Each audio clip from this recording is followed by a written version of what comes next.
You are listening to the Casting Shadows podcast. In this episode, I'm joined by a special guest. We will be biting the bullet.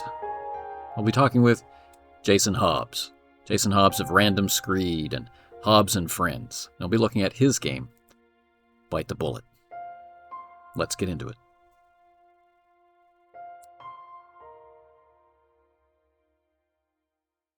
Keeping with a new tradition, I'm joined today by a guest, one of the plethora of Jasons, but this Jason is noteworthy in being a premier Jason, a first among Jasons, joined by Jason Hobbs. How are you today?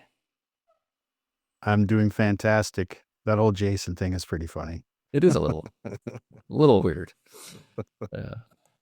And I asked Jason to be here to talk about his new release, his new game, Bite the Bullet. So I have some questions about it, and I think other people have questions about it, and there's some excitement about it. And it's moving into a different area for me because I haven't run any of the related games. Okay. I have played We Deal in Lead, but I haven't played any of the original games, the source material games. I've just read them and listened to a lot of podcasts about them. So I thought we could start there. What was it about that whole system, or what is your experience with that system that kind of led you toward designing in this direction? Honestly, I've owned Into the Odd for quite some time. I don't know how long. PDF for sure, since the early days of Google Plus when it first came out, and heard people talk about it, but knew enough to talk about it, but had never played it nor ran it. But I feel like it was We Deal in Lead or it was We Deal in Lead and Colin LeSueur that I first started because I was interested in any game that can try to model Dark Tower and, be Western is something that I pretty much dig. So I kind of try to see if I can know something about all of them.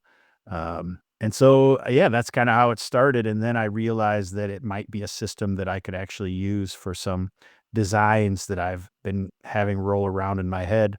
So then I was trying to get people to play or run Into the Odd for me because it is such a different mindset than what I'm used to, for sure. Sure. So when you started to play it, I'm assuming that people did agree to play it for you, run it for you. It wasn't easy, man. That's a whole story in its own, honestly, the number of people that I've asked. But I was probably just asking the wrong people because the majority of the gamers in my circles are not people that play that. So, sure. So when you did get to play it, what was your first impression of what it asks you to do differently than the normal neighborhood of gamers? The first time I got someone to run it for me is John Carnes, who no one has probably heard of that listens to your show, but he actually plays all the time with Julian Burnick from Spellburn, from DCC fame. He's in his circles, and it comes to a lot of the cons. And I finally convinced him to run it for me and another guy at Con of the North a couple of years ago, maybe. And both of us came out of that pretty disappointed, actually. Because okay, I'll bite. It was just, we were going through the hardcover Into the Odd. I don't know which version it is. I have it sitting here, but I'm terrible at reading rule books anyway. So if it makes me actually read it, then I'm actually interested in it. There's a little adventure starter scenario, and I think that's what John ran for us. And it was difficult for two pretty hardy BX guys to figure out what we were supposed to do. We could do the majority of it, but when a threat actually arrived and, we had like 1 health point or something happened and you're just done. It was like, oh, this is much different. It's even played straight up that way. Excuse me. It's totally we say that BX is super lethal compared to other systems. Well, like Into the Odd is even more lethal than BX if you don't know what you're doing. Right. So it hooked you in a sense with the that first impression. No, I wanted to keep playing it and still kept trying to get people to run it for me. And finally, Harrigan at Gamehole Con last year or the year before from GoBag ran it for us. A lot of BS. I shouldn't say a lot. Maybe 8 of us BS Landia people get together. That's a lot from podcast world when you're talking from all over to get 8 people from one Discord that don't live anywhere near each other. Awesome. We get together on Gamehole and he ran a really good game. And I was like, this is what I thought it could be. And so then it was like, and I had actually finally realized no one was going to run it for me and started just running We Deal in Lead on my own for people. Cause I could definitely catch the mood of We Deal in Lead with any system. I don't know if that's true, but this definitely could help it sing in some ways. Sure. So it was easier in that regard, easier to adapt for you to run it than play it, or just the circumstances got in the way of playing it? That's a good question. Until Harrigan. I feel like I wasn't sure I was doing it correctly when I was running it, so I really wanted to see someone who knows how to run into the I own Cairn, but I never really got into Cairn, which is the predecessor of We Deal in Lead and Into the Odd. Right. But Into the Odd I was really interested in. Mostly because I'm not that interested in dungeon crawling, believe it or not. Sure. I'll run dungeon crawling and I'll play it, but just to talk about it and the reasons that I play aren't necessarily something that comes from dungeon crawling, really. Sure. Yeah, I definitely noticed in myself that I'm more interested in running some games than playing them. There's something I get as the game master of those games that is interesting from that position, whereas the mechanisms of that game just wouldn't, or the context of that game just wouldn't be thrilling. Totally. AD&D, Osric for one. I could run it, but I don't want to play it. And that's kind of good. If you got a whole bunch of game masters in a group, that's ideal, I think. It's like, I run this, you run that, I play this, you play that. I like it. You're way better at scheduling than I am. Rebellions are built on hope, I think is the line that okay, all right. I like it. Say that. So I too have a great fondness for Westerns. And my Western game of choice has been Aces and Eights, but getting that up and running is a little bit of, especially through Zoom or whatever, everybody needs their own shot clock in that situation. Everyone needs their own cards. And yeah. So that's a low frequency success rate getting that online. Yeah. That's one of those games that I saw in a lot of bookshelves and never played until one time with Connerly. Right. Yes. And that's a whole different story. Yeah, it's a blast. I love playing it. We did 2 different campaigns of it. And that would be cool. And as the injuries mounted up and we have one-armed gunmen wandering around, it's great. It's great. All the different careers. I think I got out of it what a lot of people get out of Warhammer. You know, that idea of moving through different careers as you move through different locations. Oh, yeah. Okay, I got you. I did not. I mean, I played one session, so all I really got out of it is the initiative clock is interesting. That's pretty, and I always knew about the silhouettes because I'd always seen those and comprehended those, but in play, that initiative clock was pretty interesting. Yeah. It's a real make it or break it point for players, I think. It's like, nah, don't want to do that. But then everybody else is, come on, 5, 6, okay, bang. Yeah. I mean, I can see it. Very, procedural, right? Like a board game almost. Yeah, it works. All right, so bite the bullet. I think you sum it up really nicely in the premise. Right? It opens up with a quote at the bottom of the page. Every town is a candle against a vast dark. Every ride into the wilderness is a wager with death. I think if you're going to put some kind of slogan on the back of the game, like, what's this game about really? That would grab my attention. It did. In the store. But what did you have in mind, I guess, like in terms of the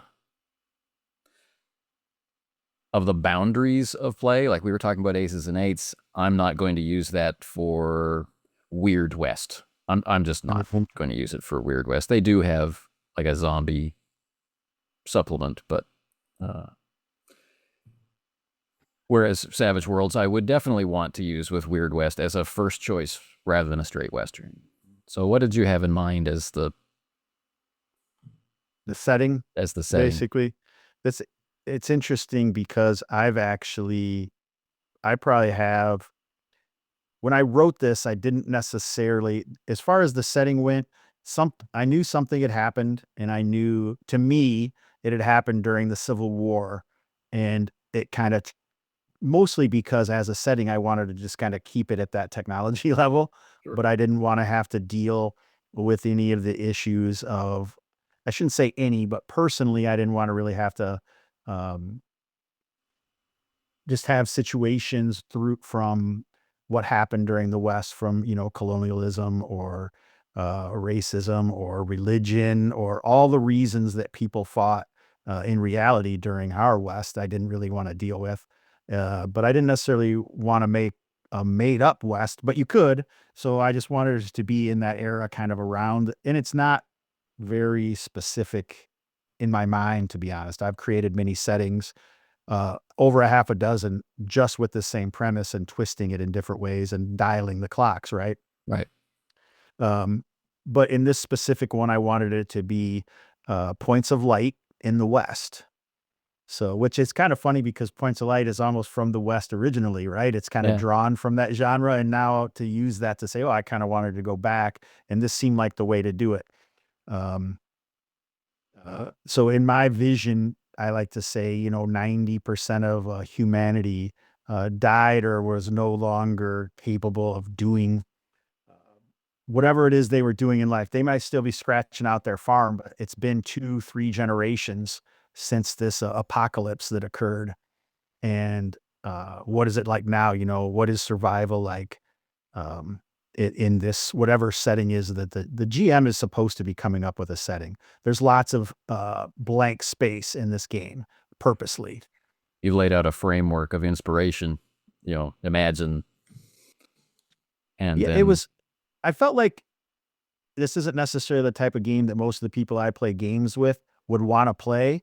And it really kind of moves away from its inspirations in ways that are kind of antithesis to what those games are about. So I don't know how much of people are really going to care about this game.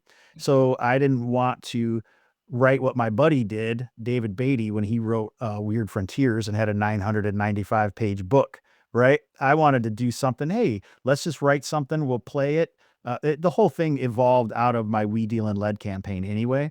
Sure. As I was actually writing the system. So why not, try to cut away everything that I can, just give the barest hint of implied setting, and let people do with it what they want. Because I didn't charge for it. I charged for the printed version, but I didn't charge for any of the downloads on DriveThru or on Itch. And my hope was that it might create enough discussion that people would be interested, and then I would create a setting and then go into some design details and then write like a deluxe edition. So this is just really supposed to be the burner, a quick starter. Sure. But there's precedent for inspiring rather than defining, right? When I think back to the first D&D book I was ever handed, it doesn't go out of its way to fill me with much about settings other than to inform me how to run a dungeon. So, and I made years and years and years of worlds out of that. Yeah, it's all of them, right? For sure. Yeah. And I get a lot of people that ask me about setting though. And I think it's just that type of player that they don't feel grounded if they don't understand what's going on. Sure. And that was one of the things that, so I wrote this game, but really it came from 3 people.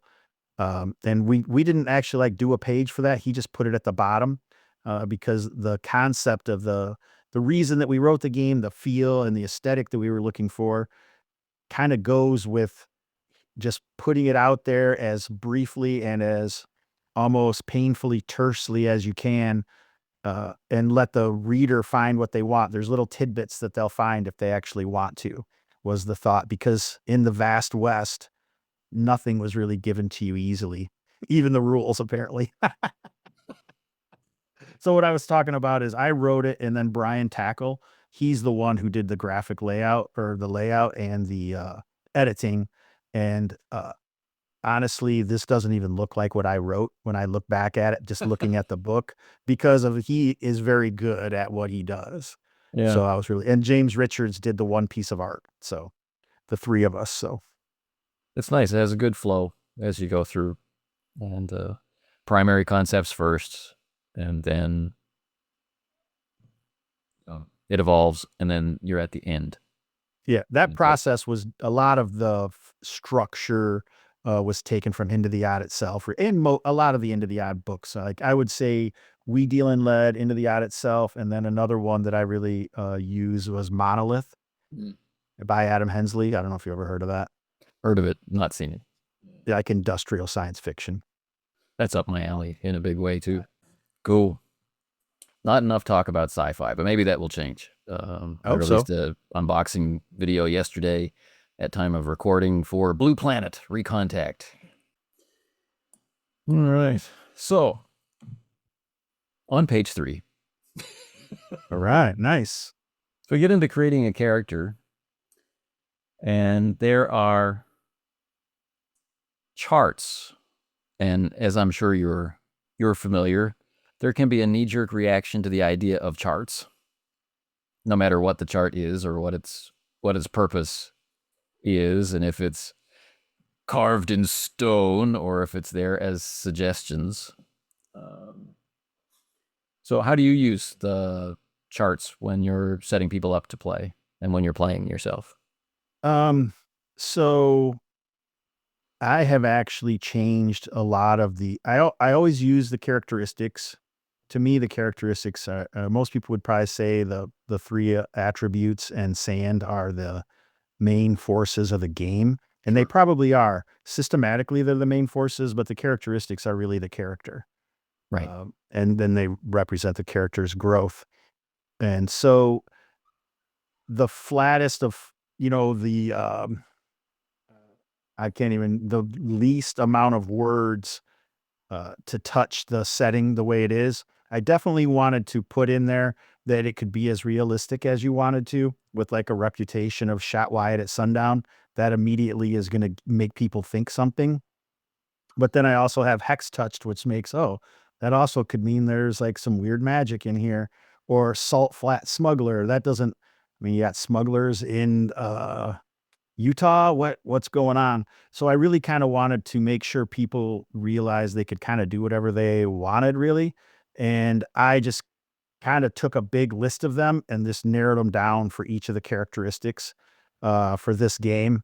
And I kind of wanted a short, snappy name for it, and then just enough to give impressions as opposed to give hard lines with the descriptions of them. Is that what you were asking me, or were you asking something else? No, that's exactly what I was asking. And so when I do specific settings that are different, like a lot of times, I shouldn't say a lot, like one of the settings I made has nothing to do with the United States whatsoever. I made up an area, a situation for shenanigans, and kind of populated it with, a hex map, because I decided I was going to try and run it like an open table, and that's kind of was an important aspect of that.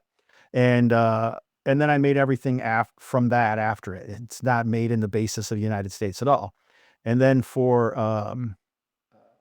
Omega Chicken Coop guy, my man Eric Salzwedel, we were going to play a game, and he's ex-military, and sometimes, I'm not saying this is always, but sometimes they like to be more specific and have a better understanding. So I made up a game that was built around basically traveling from Pittsburgh to Chicago in, whatever the new setting was, but it was very like the places are accurate, maybe what happened to the terrain is accurate. We don't really know still what the cataclysm or what caused the apocalypse. All we know is what the situation is like now. So that was very kind of more important. Like, so a lot of those backgrounds or reputations or even the equipment lists or whatever would all be different for that because they would represent that particular setting. So, and for me, I mean, when you look at this, I've tried to be very explicit that if you feel a certain way, you should do whatever you want. The rules are so, to me, tight and terse without a lot of extraneous words anywhere. You can kind of, I think you have to do some things as a GM, almost like you said, OD&D, and I've never actually read OD&D more than like fantasy adventure mag or whatever, white box. So, I feel like kind of Into the Odd does that as well. We deal in lead a little bit, but he's also putting a lot more words on there than I do, because he's explicitly trying to create a setting, right? So Sure. Well, I like it. I like the suggestion. I like the idea of roll or choose. It's like when I get into a game the first time, I'm going to be given an idea for a character most of the time. And then I'll want to play that character. So having permission, air quotes, to just pick and create that character as it comes to me during the character creation process is really satisfying. And then in subsequent characters, for future characters, the ability to be able to randomly roll and be handed the whole character by the system is also very inspiring. Like, who is this person? How is it different from the character I just played last? And where's this coming from? What does this tell me about the setting or the environment? I enjoy that. And then the more we play it, the more we'll tweak that list. And you're going to have to come up with more, right? Yeah. I feel like in play, you're going to come up with more. Whoever's running the game is going to they're going to have things that they're going to want to represent or kind of give impressions of in their setting. And so they're going to make it be like for them. So and a player like you, to me, I like the ability. I hate making characters anyway, personally. So it's pretty, well, I often will pick the random one. And to me, I can roll dice, or I have a random character generator that a guy built me for my phone. I can click a button, can roll all these things for me and tell me this. I'm like, oh, I wonder what this person would be like. And then you just use those characteristics and attributes to, you can come up with a pretty good character just from that little bit, really. Yeah. And it doesn't take very long. So I like that, and I like the philosophy behind it. I feel that can lead to long form play without having to have that 900-page book. Yeah, or have a super long background. Yeah, yes, right. This is it, and as you define it through play, you can have a really deep character at the start. You just don't necessarily know why all the things are the way they are. But then that depth gets explained. So like when I run the game a lot of times, and you're also trying to, as a GM, promote the players using their characteristics in play, because through what the player decides to use for their characteristics really kind of shows you if you were the type of person who tells a story while they're playing or envisions what happened later, then your character is actually growing through these things that are like parts of them, as opposed to getting a new pickpocket skill, So, yeah. And that represents the medium that I like to think of or consider during my play. Yeah. So I think that works very well for that. So it's a good amalgamation of the source material and your vision, I think. Let's go ahead. I like the way that you're going through it in a book order, as opposed to like whatever, what aspect of this game really caught your eye. Yeah. The whole thing caught my eye, so that makes it easy for me. Oh, cool. So Like there's even stuff in here that I included just because I thought it should be in there, but it doesn't really fit most of my visions. Like what? specifically, I'm on page 6 and I'm looking at the armor, and I Right. have the rail hand plate in there. And I kind of every time someone gets this when we roll or they choose it, I always cringe a little bit because uh most of the way I picture my gameplay, it would be hard for me to see some dude in a salvaged breastplate, like looking like the front of a train engine or something. I'm always kind of like, but okay, man, whatever, you do you. It might be easier for people to be so extravagant with a mostly unpopulated West. Yeah. I mean, but see, guns are not affected by armor anyway, Yeah. like this. So, uh, But we're moving to inspire.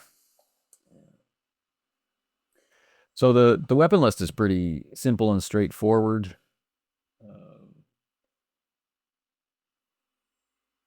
How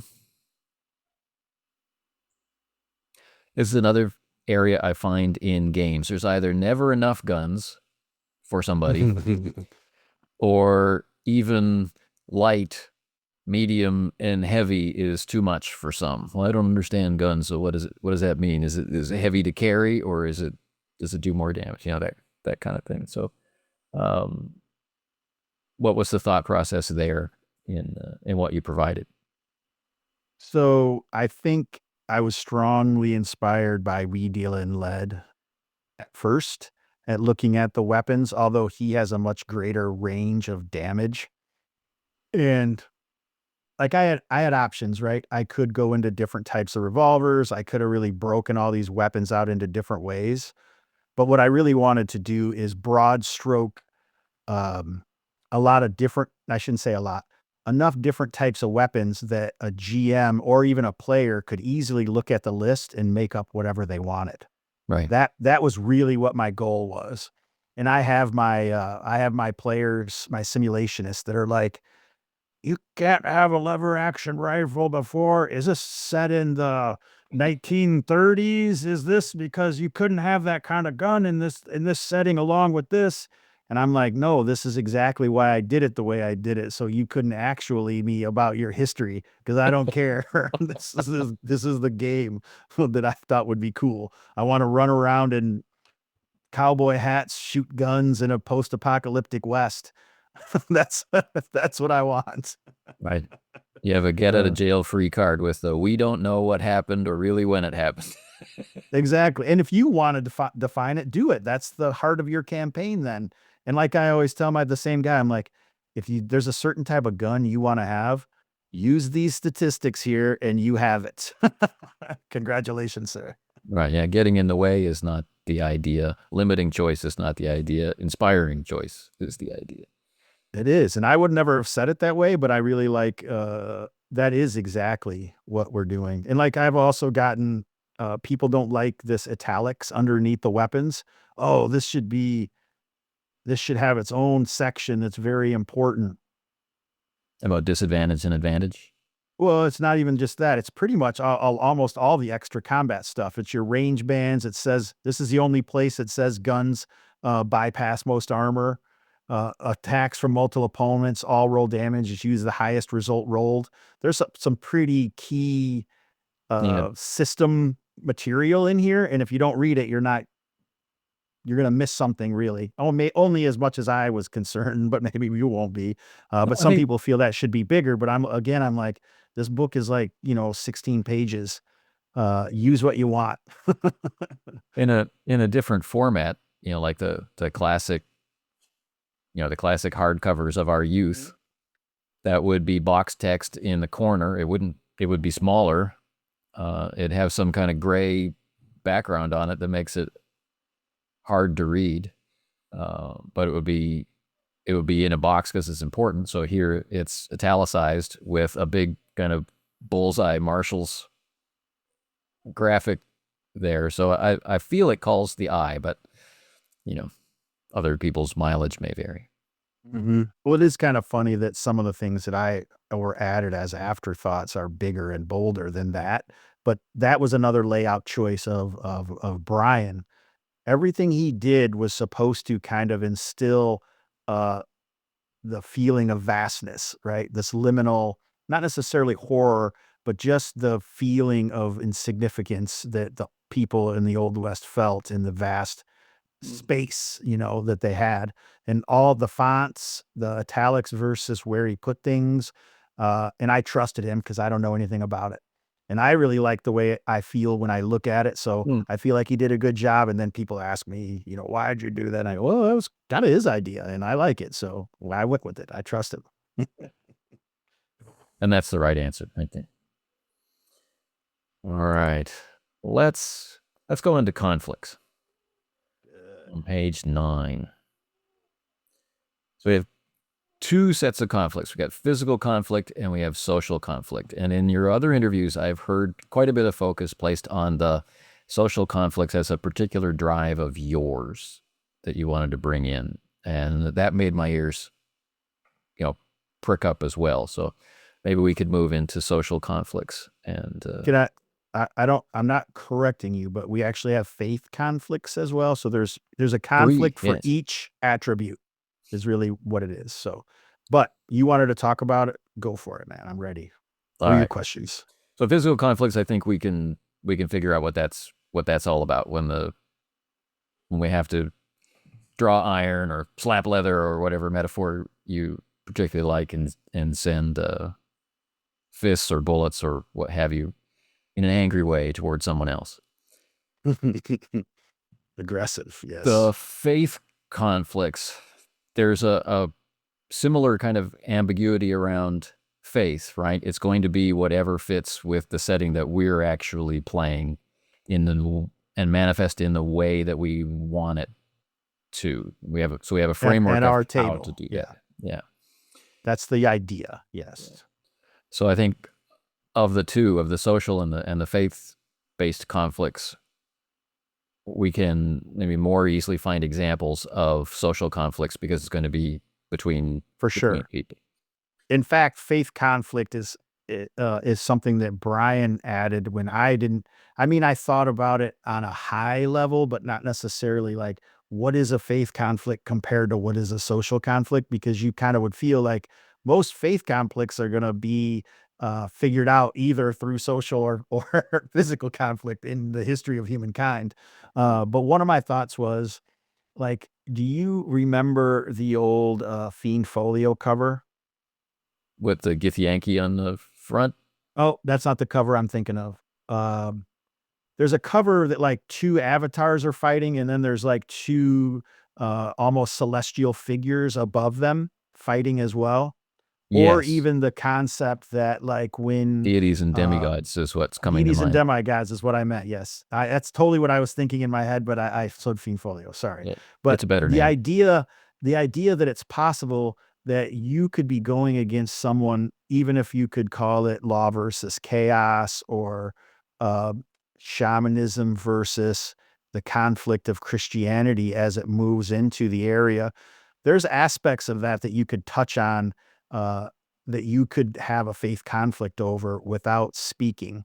It's possible that you're just using the power of your own faith versus the power of their faith, your opponent's faith, or whoever it is that you're aggressively involved with this sort of conflict. But it's really a metaphysical thing, right?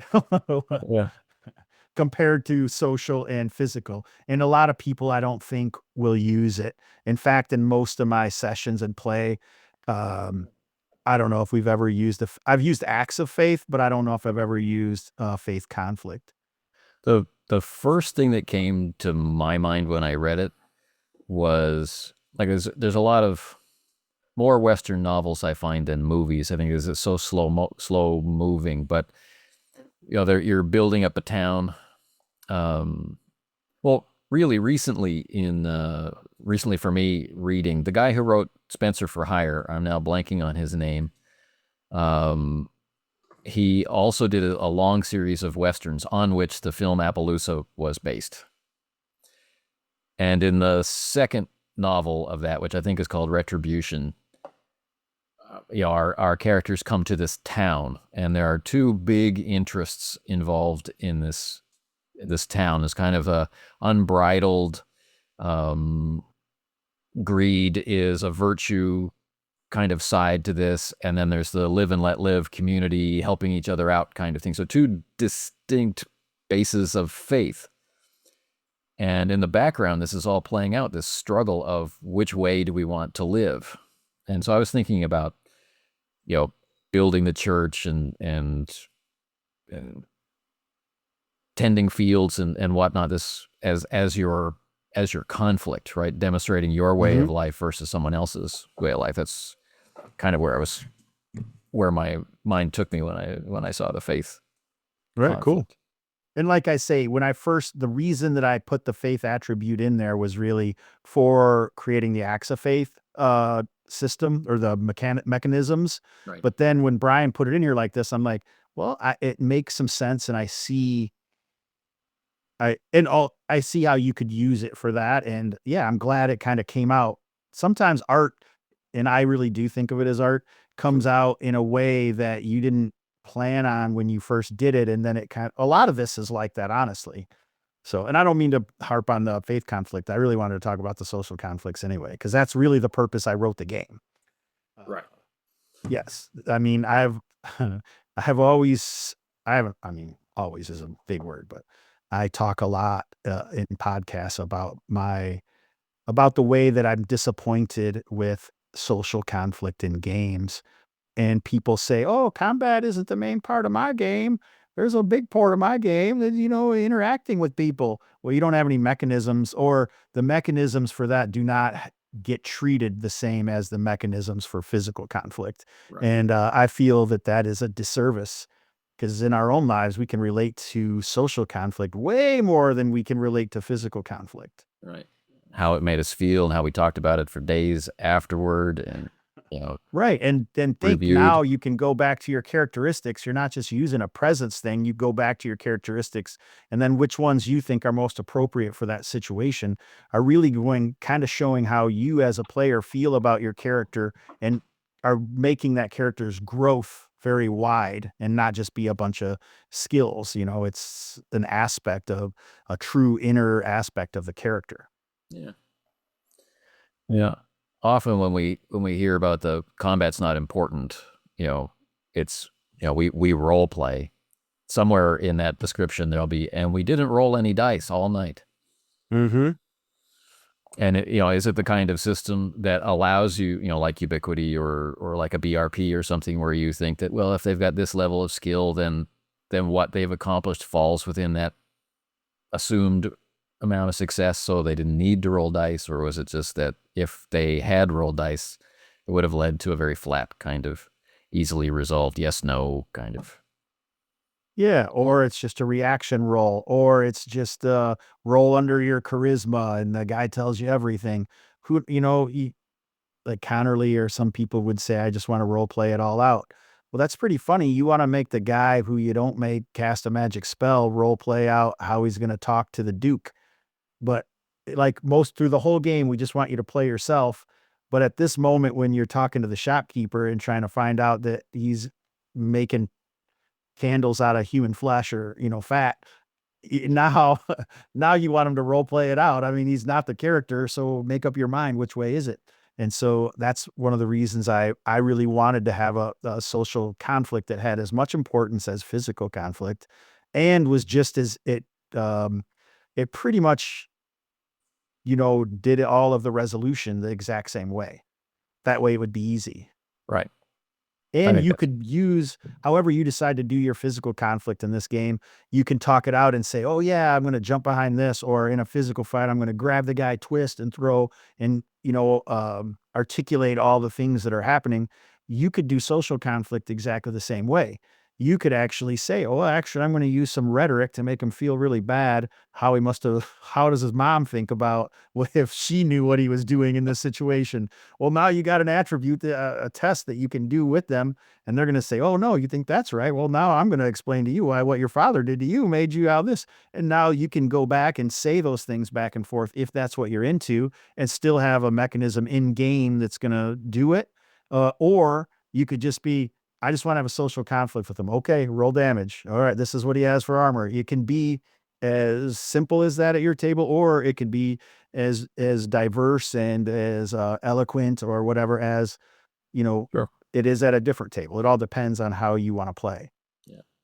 And that can also help you distinguish between like a mook and Well, and not every conflict is going to be, it's not every social interaction is going to be a conflict. Just like I'm not going to have, I don't know, I'm not going to have you roll to slap the urchin if he tries to pick your pocket or something, right? right. I'm not going to do that in a physical conflict. It just goes, it happens. Whatever happens, happens. Whatever you want. I don't care.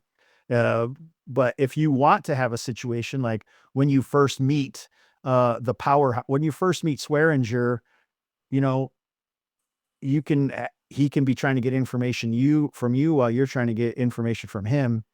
And there's a mechanism to do it. You don't have to be. Maybe you guys are just exchanging pleasantries right now. That's why I usually ask in any game. I'm going to say these are the stakes. If we go to the dice, that's the way I run. So in this game, it would be like, all right, we can turn this into a social conflict, but you have to recognize if you lose the social conflict, you have to accept those consequences. Right. So it gives it the same weight and importance that we expect from combat in a role playing game or some other thing. So yes, exactly. I think that's useful. So when it is being run at your table, and we're setting up a social conflict, if everybody was new, I would expect you to go through and explain step by step, right? Like if you're running at a con, right? Mm-hmm. And then so that they can see it, from their own perspective. Oh, I see how the system works. I see what I'm risking. I see what I can gain and what the effects will be, and that's pretty cool. When you play with people that you're familiar with, what are you hoping it will sound like, or what the interaction will be like? So I have found in this game and in most Marked by the Odd games, there is it's not what Che would call immersive for him, because you're definitely stepping outside of just the character, and you're kind of doing it as I write for this character. And so I think there's always going to be an intent there. And so a lot of times, you're trying to uncover a mystery at the saloon, and you're talking to the bartender or the owner, Katie or whatever, and you're trying to do something. That's what it'll often be like, oh, are you just asking her pleasantries, or is there something you're trying to get out of this? Because I want to explain the stakes. She would also like that you're a drifter. She doesn't know.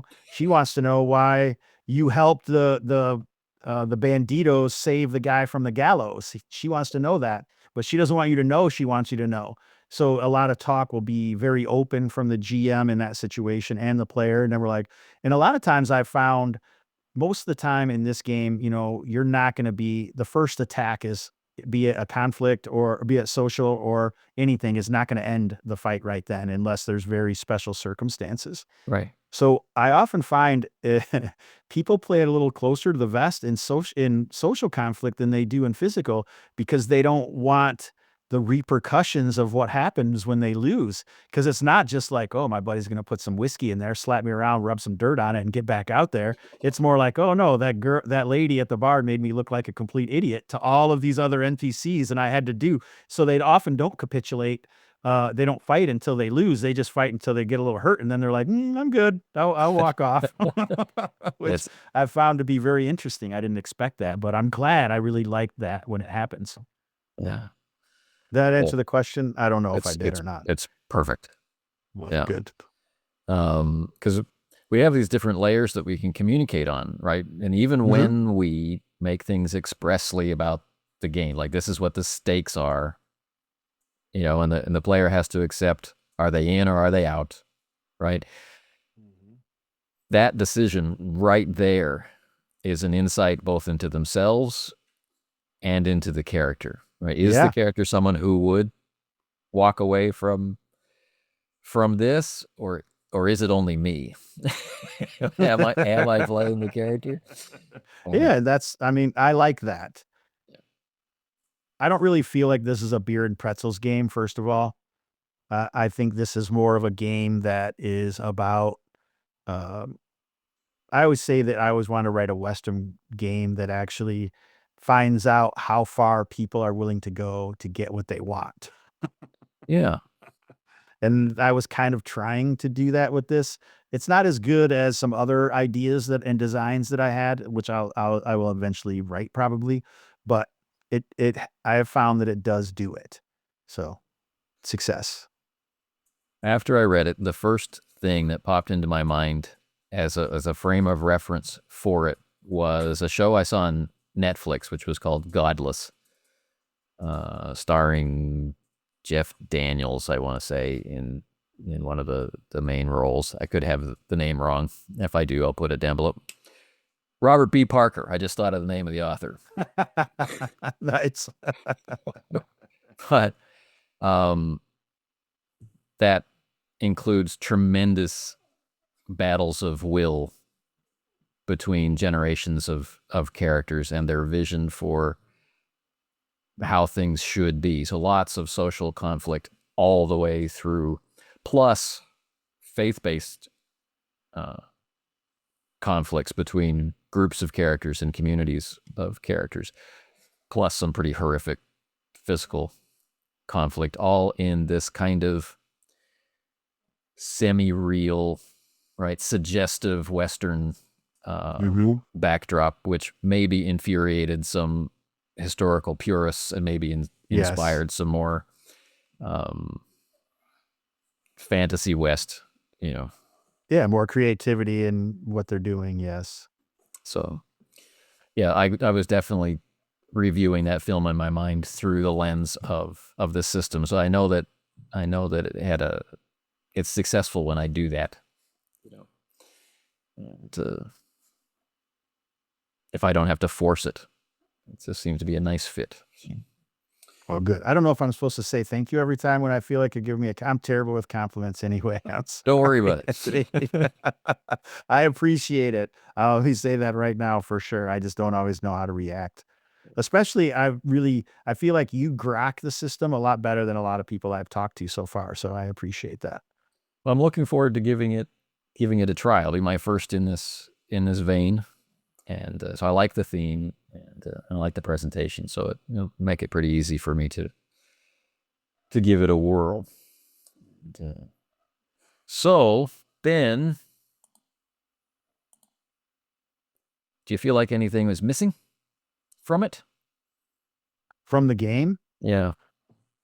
Like if you had it to do over, if you had a Wayback Machine, you wanted to add one more thing, is there anything in here? Anything not in here, which should be? I mean, I don't, we did a pretty good job. I think in the beginning and through 90% of the writing, and most of this was done talking. It's interesting because the guy who did the art, James, was actually in the We Deal in Lead campaign that helped spawn writing this game. So he was obviously involved in the writing and, just talking back and forth, play testing, that sort of thing. But Brian was the one who was really dissecting what I was writing to lay it out and edit it. And one of the things we talked about for a long time is, okay, this is real cool, but without a setting, how do people know what to do with it? Like, where is the adventure and how the adventure in the back? What do they do with it? Yeah, I mean, what do they do with it now? And so that's why I wrote the bonds. And and in its own way, the bond creates enough story that if you knew this system well enough, you don't need a setting. You could just set the scene when the beginning is. Everyone rolls their characters. They roll on one of these bonds. You know why these people are together, and you know enough about each character that you could write the material, or you set up one scenario and see what they do in whatever, if you want to use a town from the English, or if you want to use this scene from even, I don't know, the Tree of Woe, your dudes happen upon some dude who's stuck on a tree. I wonder what happened. Oh, I bet this has something it would write itself and give characters stuff to do And then as they understand their characters, that creates enough story. Because in a lot of Input. games, unless you are in a setting and you learn the setting, and that's the exploration process. And I'm not saying there isn't an exploration process here. I'm just saying that you could actually emergently explore together that as opposed to a GM having a big, and I've only ran it with me creating a setting and a locations and all the stuff that a GM would normally do. But I could probably, with, if it was only like a couple players, if I couldn't do it with 5 people. I've never ran this game with more than 4 players anyway. There's just, I think it's too intense really for Sure. that, because you're constantly thinking about, oh, what do I want to do? There's a lot of thought process. It's like I say, it's not a beer and pretzels game. One of the things is saying, hey, you probably burnt down your town. You know, it's not, when these are the things that is in your character's background, it is probably not going to be lightweight. Um, but I was really happy with the last things that we added to the game were the bond and the campfire, because I really wanted a way for characters to have growth. Yeah.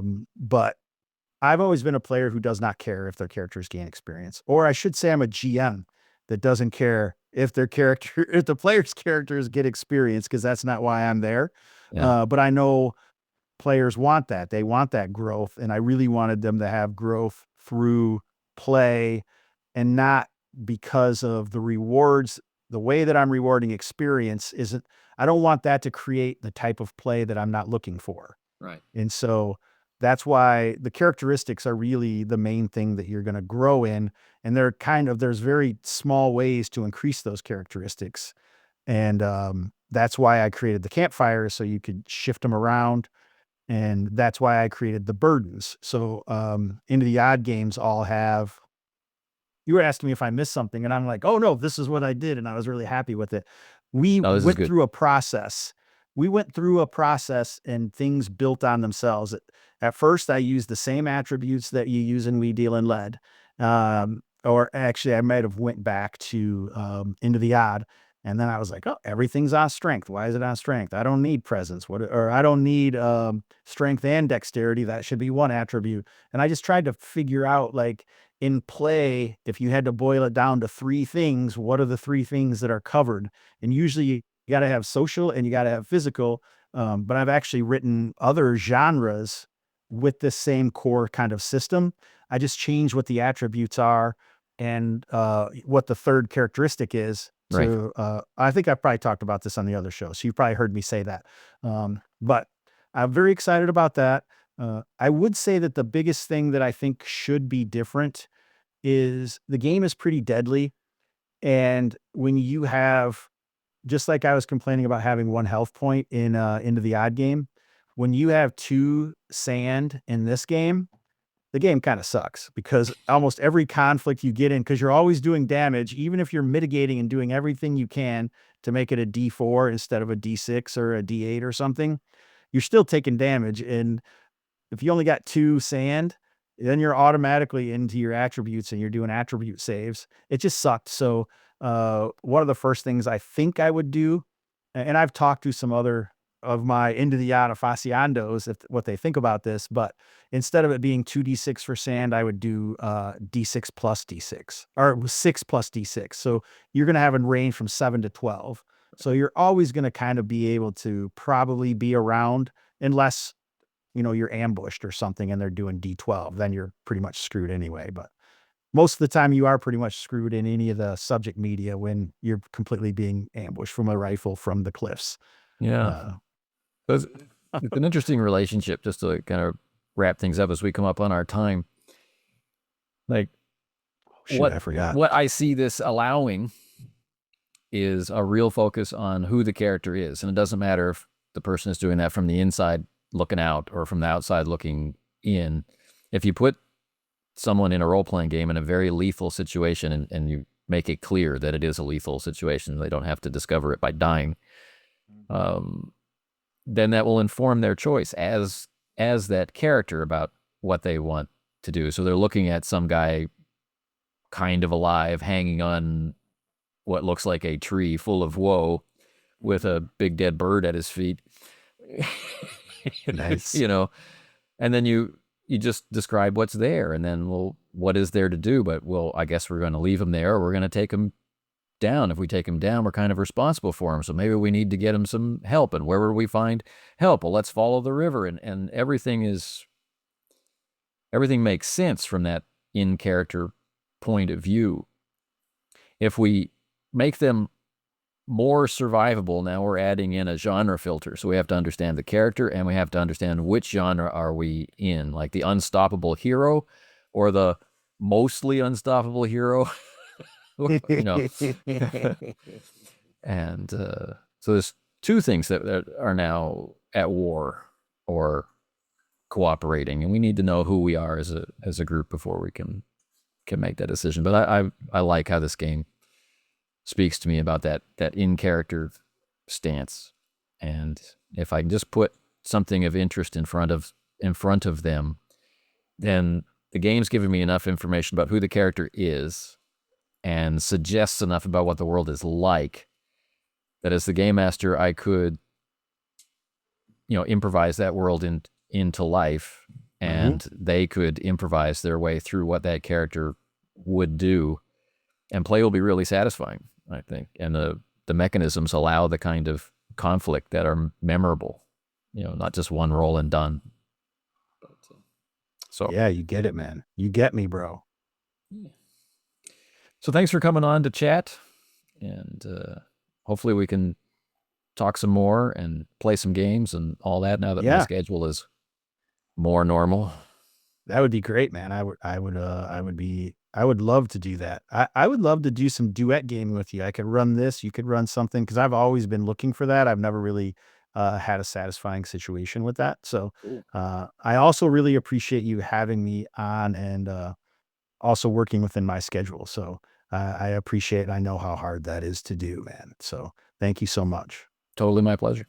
All right, everyone, until the next time, take care. You have been listening to an episode of the Casting Shadows podcast, an extension of the Casting Shadows blog and the Runeslinger YouTube channel. If you have any thoughts to share or comments to make about this episode, any previous episode, or any episode to come, well, you can leave us a voice message via SpeakPipe at speakpipe.com/castingshadowspodcast. There are other ways to get in touch with us, and you can find them in the show notes.